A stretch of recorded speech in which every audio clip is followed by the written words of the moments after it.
주님의 평강이 함께 하시기를 축복합니다. 오늘도 우리 교회 성도님들, 또 방문하신 분들, 여기저기서 흩어져서 또 영상으로 예배하는 모든 이들에게 하나님의 은총을 기원합니다. 이 주간에 우리 북한 선교 주간 행사가 이렇게 시작이 돼서 여러분들에게 알려드렸는데, 우리 영락교회는 세워질 때부터 북한에서 내려온 분들이 토대가 돼서 북한에 대한 특별한 사명이 있는 교회입니다. 여러분들이 멀고도 가까운 북한인데 사랑하는 마음으로 북한 동포들을 위해서 기도해 주시고, 또 이 땅에 와 있는 34,000명의 탈북 자유인들을 위해서도 많은 기도를 부탁드리고 꼭 기도하면서 함께 해 주시기를 바랍니다. 나중에 또 영상도 보시겠습니다마는 또 금요일마다 우리 영락기도원에 올라가는 특별 금요 산상 기도회도 이어지니까 큰 은혜를 받는 시간이 되시기를 바랍니다. 저는 성도님들 보실 때 이렇게 신체가 건강한 남자인데도 부모님들이 연세가 다 60세가 넘었다는 그 하나의 이유 때문에 현역에 가지 아니하고 방위 근무를 하게 됐습니다. 짧게 하는 대신에 숱한 고통을 받았습니다. 한 번은 쉬고 있는데 병장이 저를 나오라고 불렀습니다. 많이 앉아 있는데 앞에 세우더니 노래해보라고. 그런데 병장이 하는 말이 찬송가는 안 돼 그러면서 유행가 불러보라고 했습니다. 그래서 제가 유행가를 아는 게 없어가지고 이렇게 한참 있다가 할 수 없이 부른 게 두만강 푸른 물에 노젓는 그 뱃사공 그 노래 부르는데 중간에 그만 부르라고 하더라고요. 아, 왜 또 그만 부르라고 하나 그랬더니 너는 어떻게 유행가를 찬송가처럼 부르냐 그러면서 그만 부르라고 하더라고요. 근데 여러분, 그건 정말 유행가죠. 근데 유행가를 제가 굉장히 경건하게 이렇게 부르면 그게 찬송가로 변하나요? 아무리 경건하게 불러도 그건 찬송가는 아니에요. 노래하고 찬송가는 다른 거 아니겠어요? 여러분, 이제 오늘 우리가 시편을 읽었는데, 시편을 히브리어 성경에서는 테힐림이라고 하는데 찬송이라는 뜻입니다. 시편은 일반적인 노래가 아니고 하나님께 올리는 찬양이거든요. 그럼 노래와 찬송은 어떻게 다른가? 노래가 어떻게 승화되어 찬송이 될 수 있는가? 한번 생각을 해볼 필요가 있습니다. 오이코스 성경 읽기 순서에 따라서 지난 주일에는 욥기를 읽었고, 오늘은 시편 3편을 시편에서 하나 골라서 읽게 되었는데, 저는 그 순서를 한번 유념해 보았으면 합니다. 어떤 분이 이스라엘에 다녀오시면서 2004년도에 예루살렘에서 인쇄된 히브리어 성경을 저에게 한 권 선물해 주셨습니다. 근데 그 이스라엘 사람들이 사용하는 히브리어 성경의 순서를 보면은 시편, 잠언, 그 다음에 욥기 이렇게 나옵니다. 근데 우리가 사용하고 있는 이 성경은 주전 3세기에 만들어졌다고 알려진 헬라어로 기록된 구약 성경 70인역 성경의 순서를 따르고 있기 때문에, 그래서 지금 우리 성경은 순서가 어떻게 되어 있냐면은 욥기, 그 다음에 시편, 그 다음에 잠언 이렇게 되어 있어요. 여러분, 저는 개인적으로 지금 우리 성경의 순서가 훨씬 더 은혜가 된다고 생각합니다. 여러분, 성경은 하나님의 감동으로 된 것이죠. 그래서 디모데전서 3장 16절은 모든 성경은 하나님의 감동으로 되었다 이렇게 말씀했는데, 성령의 감동 가운데 된 거죠. 그러면 어느 부분에 성령이 감동하셨는가? 여러분, 이 성경이 기록되는 그 기록의 내용에, 또 기록되는 방식에, 그리고 그것이 이렇게 순서를 정해서 편제로 갖춰지는 과정에, 그게 여러 나라 말로 번역될 때, 번역된 것이 책으로 인쇄될 때, 그래서 그것이 여러 선교사들과 하나님의 사람들을 통해 각 나라 모든 사람에게 성경이 전파될 때, 그리고 그 말씀을 각자가 가지고 읽고 묵상하며 기도할 때, 그리고 설교자가 설교하고 회중들이 그 말씀을 같이 나눌 때, 그 모든 전 과정, 하나님의 말씀의 모든 과정에 성령님께서 역사하신다고 믿습니다. 지금 이 순간에도 제가 이렇게 말씀을 드리고 성도들은 들으시는데, 여러분, 이 가운데 보이지 않게 역사하시는 성령님의 임재가 있기 때문에 우리가 이 말씀을 깨닫고 은혜를 받는 것이죠. 저는 그래서 욥기 다음에 시편이 나오는 이 성경을 우리에게 주신 것도 하나님의 뜻이라고 생각을 합니다. 그럼 왜 욥기 다음에 시편이 나오는 게 더 은혜롭다고 생각하는 것일까요? 그것은 욥기를 통과한 사람만이 시편의 노래를 이해할 수 있고 부를 수 있기 때문이죠. 다르게 바꿔서 말하면 욥이 되어본 사람이라야 시편의 시인이 될 수 있다, 그런 뜻입니다. 여러분, 이 얘기를 조금 쉽게 이렇게 시작해 보겠습니다. 제가 요만하게 어렸을 때 저희 집은 영락교회 다니다가 이사를 저 영등포로 가가지고 인천 가는 큰 길, 경인 가도 큰 길가에 살았는데 사람들이 많이 있었고 또 저희 집 앞은 버스 정류장이어서 언제나 사람들이 북적대는 복잡한 곳이었습니다. 어머니는 제 귀에 딱지가 않도록 불러서 늘 말씀했는데, 너 길거리에 나가다니면 안 된다. 너같이 잘생긴 애들을 노리는 유괴범이 많기 때문에 절대로 나가면 안 된다. 그래서 저는 길거리에 나가지 않으려고 노력을 많이 했어요. 유괴 공포증에 빠져 있었어요. 절대 사탕 이런 거 준다고 따라가면 안 된다. 근데 참 이해할 수 없는 어머니의 처사가 있었는데, 제가 길거리에 나가 다니지 않게 하려면 방 안에서 놀도록 해야 되는데, 어떻게 된 게 귀중품도 없는 그 방 문을 꽉 걸어 잠그시는지, 열쇠를 주세요 그러면 가지고 다니다 잃어버린다고 열쇠도 안 주시고, 학교 갔다 오면 신방 가신 어머니는 언제 오는지 알 수도 없고, 저는 툇마루에 앉아서 놀다가 집에 들어가야 길거리에 안 나갈 텐데, 그래서 기다리다 지치면 유괴의 위험을 무릅쓰고 길거리로 다니는 거죠. 한참 돌아다니다 와도 아직도 엄마가 안 오셨고 그러면은 무척 이게 참 당황스러운 거예요. 근데 어느 날인가 해가 다 어두워졌는데도 아직도 어머니가 안 오셔가지고 툇마루에 앉아있으니까 눈물이 나는 거예요. 그랬더니 옆집 아주머니가 와가지고 저를 씻겨서 저녁밥을 이렇게 주면서, 네 엄마는 하나님한테 빠져가지고 어떻게 아들 밥도 안 주고 이 모양이냐. 근데 그 집에서 밥을 먹는데 눈물이 막 나는 거예요. 근데 여러분, 그때 그런 눈물은 그렇게 오래가는 눈물은 아니에요. 아주 얕은 눈물, 엄마가 오시면 그 순간 다 없어지는 얕은 눈물이에요. 그런데 좀 크면서 어려움을 겪으니까 좀 깊은 눈물도 있다는 걸 알게 됐어요. 여러분들이 아시는 것처럼 중학교 3학년 다닐 때 제가 몸이 많이 아파서 얼굴도 이렇게 와사풍 환자같이 돌아가고 말이 잘 안 되고 몸도 굳어가지고 뻣뻣해졌는데, 4월 5일부터 11월 말까지 병원도 다녀도 병명도 모르는 채로 치료도 못 받고, 친구들은 고등학교 간다고 입시 준비 열심히 하는데 저는 학교도 못 가고 이렇게 있으니까 이게 막 세상이 무너지는 것 같아요. 여러분, 이렇게 몇 달 지나니까요, 그 다음에는 눈물이 나는 거예요. 근데 그때 그 눈물은 어머니 안 오셔가지고 옆집에서 밥 먹을 때 흘리던 눈물하고는 다르더라고요. 이건 더 깊은 데서 나오는, 막 여기가 이렇게 아프면서 나오는 그런 눈물이더라고요. 눈물이 다 똑같은 게 아니다 하는 걸 알게 됐어요. 희망이 하나도 없는 것 같이, 내가 세상에서 제일 불쌍한 사람 같이 보이면서 얼마나 많이 울었는지 몰라요. 그런 눈물을 이제 경험하는 거죠.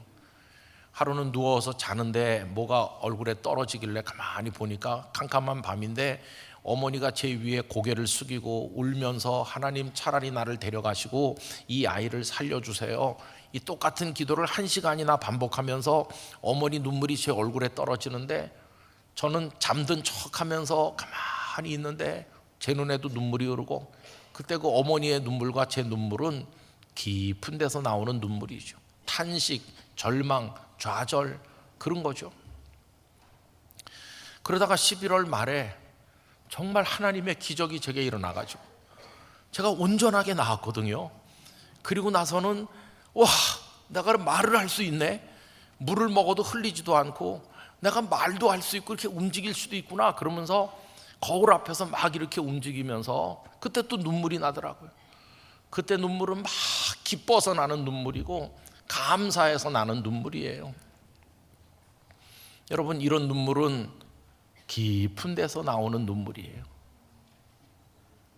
진정한 기쁨으로부터. 그러다가 누구한테나 한두 번 찾아오는 방황의 때가 늦게 대학생 때 찾아왔는데, 대학은 다니는데 공부는 하는데 뭐 이렇게 별 의미를 모르겠어. 이래가지고 취직해가지고 한 세상 살아봤댔자 너무 허무한 거 아닌가 그런 생각도 들고, 친구들은 뭐 취업 준비한답시고 열심히 뭐 이렇게 준비하는데 저는 그냥 학교 잔디밭에 앉아가지고, 어머님 모르셨겠지만 가끔 수업도 빼먹고 아침 도시락 싸가지고 학교가 아닌 야구장에 가서 첫 게임부터 마지막 게임까지 다 보고 집에 가면 어머니 공부 열심히 하다 왔는 줄 알고 그러는데, 이거 뭐 학교 다녀도 뭐 그렇고 그랬어요. 그러면서 이게 허전하더라고요. 하나님 도대체 날 어떻게 하시려고 이러는가 그런 생각을 했어요. 교회에서는 아주 모험생이죠. 장로님, 권사님 아들에다 청년부, 뭐 교회학교 교사 뭐 열심히 하고 최고로 모험생인데 제 마음은 골아가지고 그랬어요. 근데 그러던 어느 날 이제 주일 오전에 가가지고 찬양대도 하고 교사도 하고 다 하고는 점심 먹고 돌아다니기 시작했는데, 오전엔 가서 예배드린 제가 그날이 주일이라는 걸 오후엔 까먹고 그냥 쏘다니는 거예요. 그러다가 오늘이 참 주일인데 저녁 예배를 드려야 되는데, 근데 이게 참 힘들잖아요. 그러다 하여튼 갔어요. 예배당을 늦게 갔죠. 갔더니 벌써 예배가 한창 드리는 중인데 저 2층 구석에 와가지고, 그때는 저녁 예배도 꽉 차게 모이던 그런 때죠. 저 뒷자리에 쪼그리고 이렇게 앉아 있는데 회중들이 부르는 찬송 소리가 하늘에서 들리는 소리처럼 제 귀에 들려오는데, 그날 부른 찬송가가 내 구주 예수를 더욱 사랑, 그 찬송이에요. 그걸 성도들이 부르는데 하늘의 물소리 같이 제 귀에 이렇게 들리면서 그 가사가 거꾸로 들리는 거예요. 그 가사가 내가 주님을 더 사랑한다 그런 건데, 제 귀에는 주님이 나를 더 사랑하신다 이렇게 들리면서, 야, 주님이 나를 오랫동안 기다리시고 나를 더 사랑하시는데 내가 왜 이렇게 쏘다니다 왔을까 그러면서 눈물이 많이 나더라고요. 주님이 나를 사랑하시는구나. 그날 흘린 눈물은 주님의 사랑을 깨달은 눈물이었고, 더 이상 쏘다니지 말고 주님을 사랑해야 되겠다는 결심의 눈물이었고, 그때부터 마음을 정리해가지고 내가 신대원에 가야 되겠다. 그래서 신대원 입학시험을 치기로 결심을 한 거죠. 물론 시험 치다 중간에 나온 적도 있었고 뭐 여러 가지, 제가 3번 만에 들어갔습니다. 방황하다가. 그때 안 들어갔으면 여기 없었을 텐데, 근데 이렇게 나이가 먹고 성장해 가면서 엄마 안 온다고 울던 그런 눈물하고는 질이 다르고 차원이 다른 어떤 영혼의 떨림 속에서 나오는, 영혼의 밑바닥에서 이렇게 배어 나오는 그런 눈물이 뭔지를 배우게 됐어요. 이렇게 사는 게 인생이구나. 때로는 탄식하고 때로는 절망하고 때로는 아프고 때로는 눈물이 막 저절로 나고 그런 거구나. 여러분, 그러다가 이제 그 과정 속에 하나님을 만나고 가슴이 뭉클한 은혜를 받고, 그때도 또 기쁨의 눈물도 나오고 하나님을 찬양하게 되고 그런 거죠. 근데 욥기를 우리가 보면 그 욥이라는 어떤 한 개인이 그걸 다 겪는 거예요. 42장 욥기 내용에 욥이 당한 재산도 잃고 자녀도 잃고 건강도 잃고, 그리고 친구들이 와서 그 가슴을 막 헤집고 위로가 아니라 그를 더 아프게 만들고, 세상에서 내가 제일 불쌍하다는 좌절감과 절망, 외로움, 그런 게 욥이 얼마나 힘들게 겪었습니까? 그런 게 욥기에 그냥 절절히 나오고 있잖아요. 그러다가 이제 욥기 38장에 가면 하나님께서 욥에게 직접 말씀하시죠. 욥에게만 질문하는 형식으로. 그래서 41장까지 하나님의 긴 말씀을 듣는 순간 그의 눈이 열리면서 막연하게 귀로만 듣던 하나님인데 이제는 마치 눈으로 똑똑히 보는 것처럼 하나님을 새롭게 만나는 은혜를 체험을 하게 되는 거죠. 그리고 나서 42장 후반부에 가보면 하나님께서 그에게 모든 것을 회복시켜 주시고 수렁에서 그를 건져 주시니 그가 감격하고 감사하는 모습이 욥기 맨 마지막에 이제 축복을 받는 모습이 나오잖아요. 그러니까 그 시작에 그 고난부터 시작해가지고 그 많은 고통스러운 과정을 통과해서 마지막에 가면 하나님의 은혜 중에 회복되고 하나님을 다시 만나는, 이게 욥기에 흐르고 있는 내용이에요. 그래서 가슴이 막 먹먹할 정도로 울기도 울었고 절망도 했고 하나님도 만났고 은혜도 체험을 했고 가슴이 그런 것들로 꽉 차 있는 다음에 바로 나오는 게 시편이 따로 나오는 거예요. 시편의 150편 노래들은 어떤 사람이 지은 것이며 어떤 사람이 올린 기도며 어떤 사람이 올린 찬송일까? 시편에 나오는 시들은요, 그냥 맹숭맹숭한 가운데 부르는 가벼운 노래가 아니라 그 욥기 같은 고통을 겪은 사람의 영혼에서부터 우러나오고 배어나오는 그런 기도고 그런 탄식이고 그런 찬송이라는 걸 알 수 있어요. 그래서 여러분, 제가 욥기로부터 흘러나오는 시편이라고 오늘 설교 제목을 그렇게 정해 본 거예요. 욥기를 통과한 사람만이 시편을 읽을 수도 있고 오늘의 시인이 될 수도 있는 것이죠. 욥이 되어봐야 시인이 될 수도 있다. 이거를 우리가 이해할 수 있다는 것이에요. 여러분, 이렇게 말씀드려보면 시편 중에서 제일 많은 시를 쓰신 분은 다윗 왕인데, 이 다윗도 한 사람의 욥이었어요. 어렸을 때는 아버지와 형님들에게도 별로 인정을 못 받는 베들레헴의 그냥 철없는 목동이었었죠. 어느 날 사무엘이 와서 기름 부으면서 이스라엘의 왕이 되라고 이렇게 했고 하나님의 영이 함께 했지만 고달프기는 마찬가지였어요. 골리앗을 이기고 공을 세워가지고 사울 왕 옆에 있게 됐는데, 그 다음부터 그가 했던 일은 그 젊은 세월 동안 피가 튀는 전쟁터를 누비는 거였어요. 하나님의 은혜로 승리를 하긴 했지만 시신들이 나뒹구는 전쟁터에서 살아간다는 게 이게 얼마나 고단하고 힘든 겁니까? 아무도 원하지 않는 건데 그는 그런 세월을 보내야 됐어요. 나중에 그것 때문에 하나님께서 그가 성전을 짓고자 했을 때도 내 손에 피가 묻었다 이렇게 말씀하시잖아요. 그러다가 나중에는 사울 왕의 사위까지 됐는데도 사울은 그를 인정하지 않고 죽여서 없애려고 했잖아요.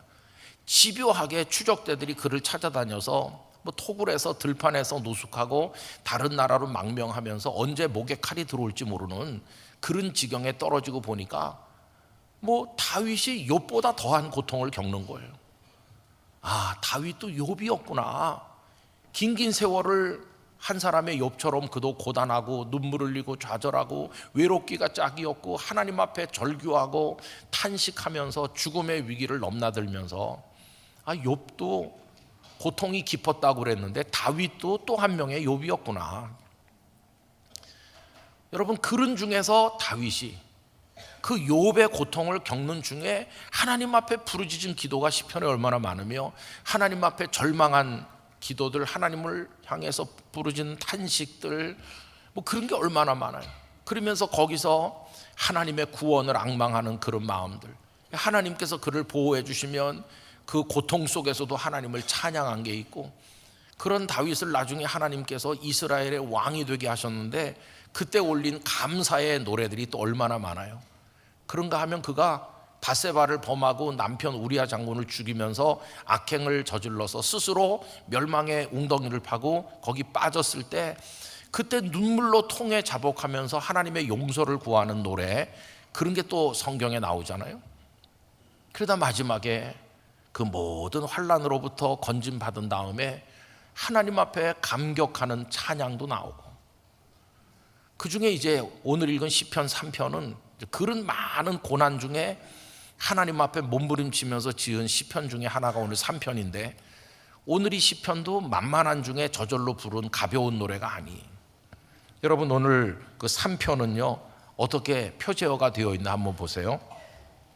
3편 표제어는 이렇습니다. 다윗이 그 아들 압살롬을 피할 때에 지은 시. 이게 기가 막힌 거죠. 압살롬이 누굽니까? 다윗이 사랑했던 아들이에요. 근데 아들을 왜 피합니까?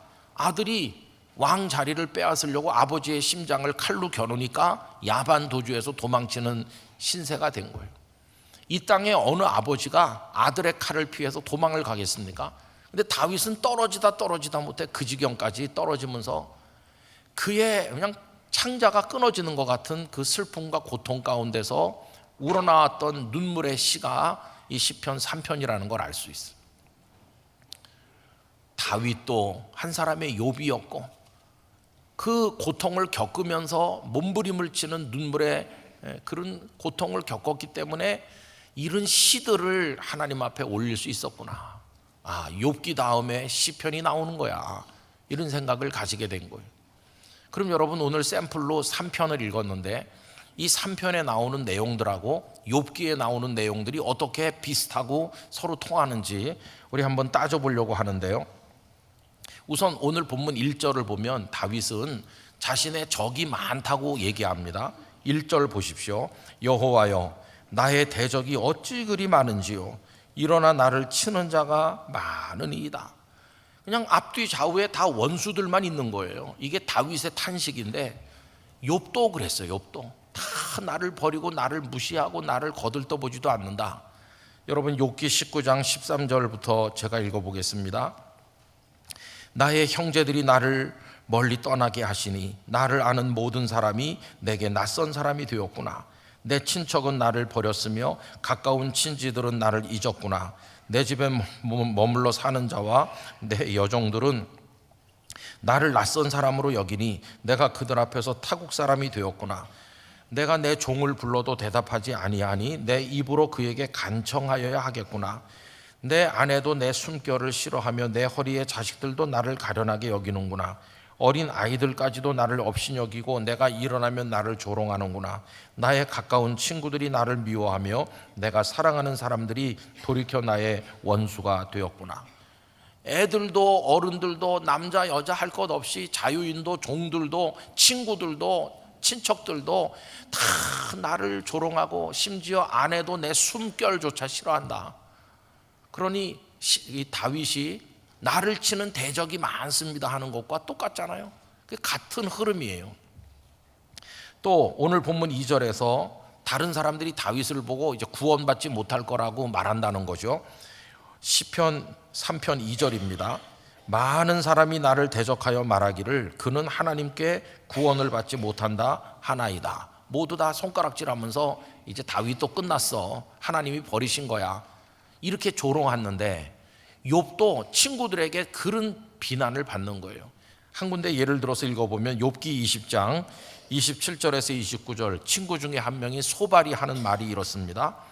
하늘이 그의 죄악을 드러낼 것이요 땅이 그를 대항하여 일어날 것인즉 그의 가산이 떠나가며 하나님의 진노의 날에 끌려가리라.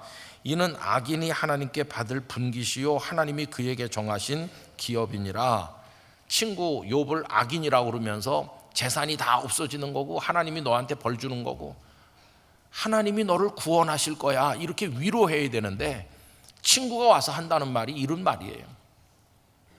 다윗이 겪었던 고통하고 욥이 겪었던 고통이 똑같다는 것을 알 수 있잖아요. 여러분, 이런 극도의 절망과 외로움과 안타까움 가운데서 도대체 누구를 붙들 수 있는 겁니까? 소망을 어디다 둘 수 있는 것입니까? 그 고통 가운데 다윗은 하나님밖에는 붙들 분이 없는 거예요. 하나님. 그래서 오늘 시편 말씀 가운데 3절로 6절까지는 우리 다 같이 화면을 보면서 읽어봅시다. 여호와여, 주는 나의 방패시요 나의 영광이시요 나의 머리를 드시는 자이시니이다. 내가 나의 목소리로 여호와께 부르짖으니 그의 성산에서 응답하시는도다. 내가 누워 자고 깨었으니 여호와께서 나를 붙드심이로다. 천만인이 나를 애워싸 진친다 하여도 나는 두려워하지 아니하리이다. 이게 절규인 거예요. 하나님, 내 대적이 왜 그렇게 많습니까? 다 나보고 너는 구원받기 틀렸어, 너는 끝이야, 이렇게 말하는데 나 어떡하지요 하나님? 그러면서 다윗이 그래도 하나님이 나를 붙드실 줄 믿습니다. 천만인이 나를 향해 진쳐도 하나님은 나를 구원하실 줄 믿습니다. 하나님 한 분밖에는 붙들 분이 없는 거예요. 유일한 희망은 하나님입니다. 욥도 똑같잖아요. 친구들까지 와가지고 막 이렇게 하는 반에 우리 지난 주일에 읽었죠. 욥기 23장 10절 다시 한번 다 같이 읽읍시다. 그러나 내가 가는 길을 그가 아시나니 그가 나를 단련하신 후에는 내가 순금같이 되어 나오리. 하나님, 내가 다 이 모양이 됐고 친구들도 나를 저주하고 나 아무 희망이 없어요. 그렇지만 나의 가는 길을 아버지 당신께서 아실 줄 믿습니다. 내가 단련을 받으면 순금같이 될 줄 믿습니다. 내 희망은 아버지 한 분뿐이세요. 욥이나 다윗이나 똑같아요. 그러니 욥기를 경험해 보지 않은 사람은 시편을 읽을 수 없다는 걸 알 수 있어요. 똑같은 영성이 흐르고 있는 거죠. 그래서 시편은 욥기에서 나온다, 그렇게 말할 수 있어요. 어떤 사람은 욥이 되어보지 못한 사람이 있어요. 그저 편안하게 살고 고난이 뭔지 모르는 사람은 노래를 불러도 깊은 찬양을 드리는 게 아니라 그냥 여기서 맴도는 노래를 부르는 거죠. 그러나 이런 절망, 이런 고난, 눈물, 외로움과 탄식, 그리고 범죄해서 하나님 앞에 부끄럽고 죄송해서 견딜 수가 없고, 이런 탄식을 해본 사람은 깊은 데서 우러나오는 눈물의 절규가 있고 기도가 있고, 거기서 간절히 사모하다 하나님을 만나서 은혜를 얻으면 막 기뻐 뛰면서 찬양하는데, 이 찬양은 입술로 나오는 찬양이 아니라 온 존재로부터 나오는 진정한 찬양이 되는 거죠. 시편에 실려 있는 시들은 다 그런 것들이라는 걸 알 수 있어요. 저는 우리 영락교회 성도들, 오늘 3부 예배 오신 여러분들 중에도 많은 욥이 계시다고 생각합니다. 그런 얘기가 들려요. 누가 아주 희망 없는 수술을 앞두고 있다. 수술하긴 하지만 의학적으로 희망이 없는, 그렇게 애썼던 걸 완전히 실패해가지고 정말 빈손된 분도 있고, 자녀 때문에, 가정의 문제 때문에 욥이 되신 분들이 많다는 걸 알고 있어요. 그런 분들도 오늘 지금 이 예배당에 와서 계신 분이 있을 거예요. 여러분, 살다 보면 우리가 때로는 욥이 되는 거예요. 그러나 여러분, 거기서 끝나는 게 아니에요. 가장 깊은 곳은 우리에게 기도하는 자리로 바뀔 수 있어요.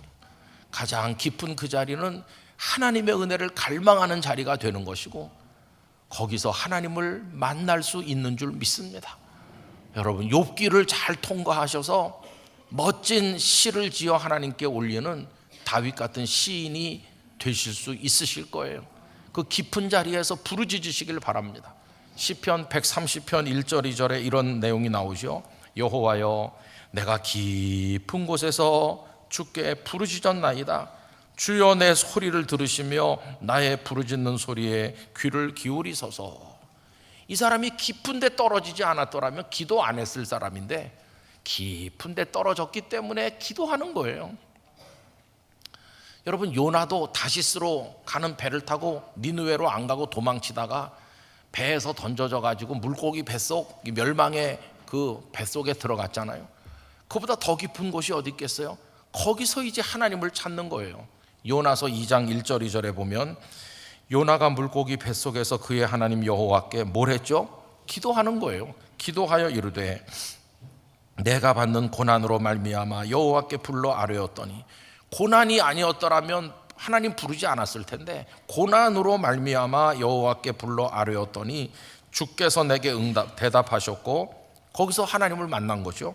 내가 수월의 뱃속에서 부르짖었더니 주께서 내 음성을 들으셨나이다. 여러분, 욥이 되기 전에 드리는 기도는 그냥 가벼운 건성으로 드리는 기도일 때가 많아요. 그러나 욥이 되고 보면 그 기도 한마디 한마디가 그냥 창자가 끊어지는 고통에서 나오는 기도이기 때문에 얼마나 간절한지 몰라요. 아까 읽은 시편 130편은 이 시인이 누군지 모르지만 하나님 앞에 큰 죄를 짓고 용서의 은혜를 갈망하면서 지은 건데, 얼마나 하나님 은혜를 간절히 사모하는지 130편 3절에서 6절까지를 제가 읽어드립니다. 여호와여, 주께서 죄악을 지켜보실진데 주여 누가 서리이까? 하나님 너무 두려운 거예요 지금요. 그러나 사유하심이 주께 있으면 주를 경외하게 하심이니이다. 그래도 내가 도망가지 않고 하나님 앞에 있는 것은 하나님이 용서하시는 분인 줄 믿기 때문입니다. 나 곧 내 영혼은 여호와를 기다리며 나는 주의 말씀을 바라는도다. 어떤 말씀을 기다릴까요? 내가 너의 죄를 용서하마. 그 은혜를 지금 기다리는 거죠. 어느 정도 간절하게 기다립니까? 파수꾼이 아침을 기다림보다 내 영혼이 주를 더 기다리나니 참으로 파수꾼이 아침을 기다림보다 더하도다. 많은 우리 믿음의 선배들이 그런 극한의 욥이 된 그 상황에서 신금을 울리는 기도를 하나님 앞에 드렸던 것을 우리가 알고 있습니다.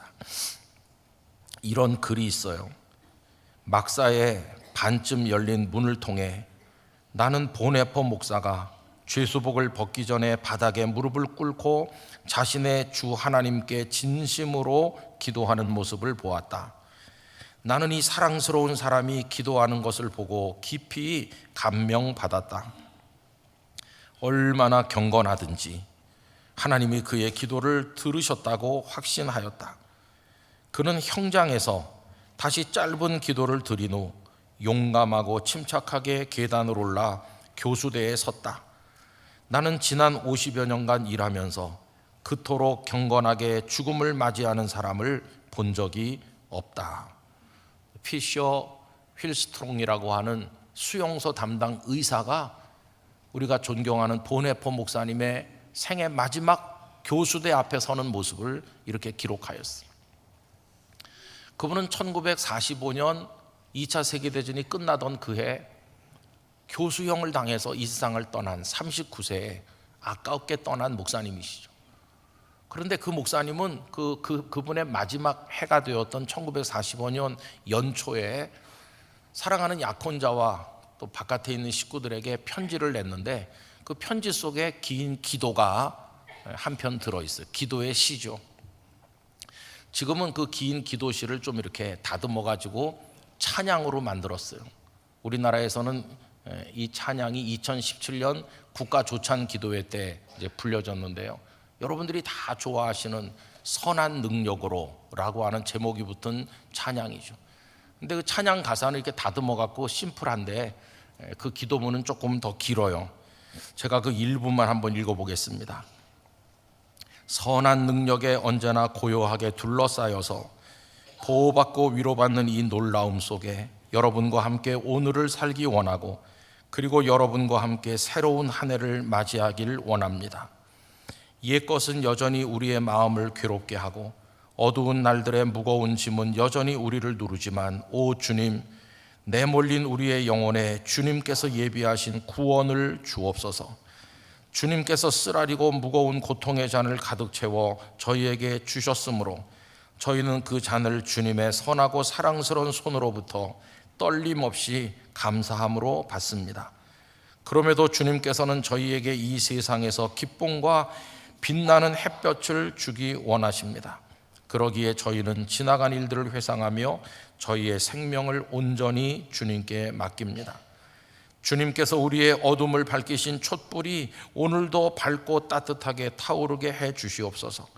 우리가 다시 하나 되게 하여 주십시오.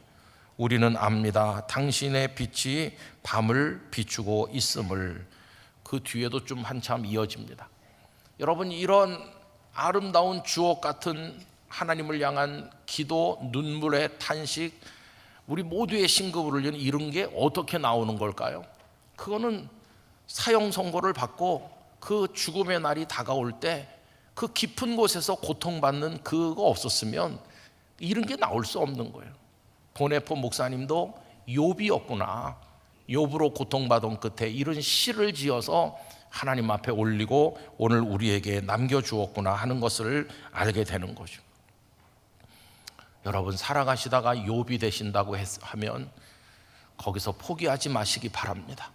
욥기는 끝날 때가 있는 것이고 여러분은 시편으로 넘어와서 하나님 앞에 기도도 올리고 승리의 찬송도 부르게 될 줄로 믿습니다. 거기서 하나님을 만나시기를 바랍니다. 그러면 시편 151편을 써내려가는 오늘의 다윗이 되고 오늘의 시인이 되어서 하나님 앞에 영광을 올려드릴 수 있게 될 것입니다. 그때 드리는 기도, 그 눈물의 탄식, 그 찬양, 이건 진짜가 돼서 우리 하나님 앞에 영광이 될 줄로 믿습니다. 욥기로부터 우러나오는 시편, 여러분의 마음속에도 있으시기를 간절히 축원합니다. 기도하겠습니다. 하나님 아버지, 욥의 고통 같은 고통을 다윗도 겪었고 후배인 우리들도 겪고 오늘의 욥이 될 때가 있습니다마는 거기서 하나님을 만나게 하시고 은혜를 얻음으로 말미암아 우리도 시편의 시를 올리는 시인처럼 하나님 앞에 영광을 돌리게 하여 주시옵소서. 예수님의 이름으로 기도하옵나이다. 아멘.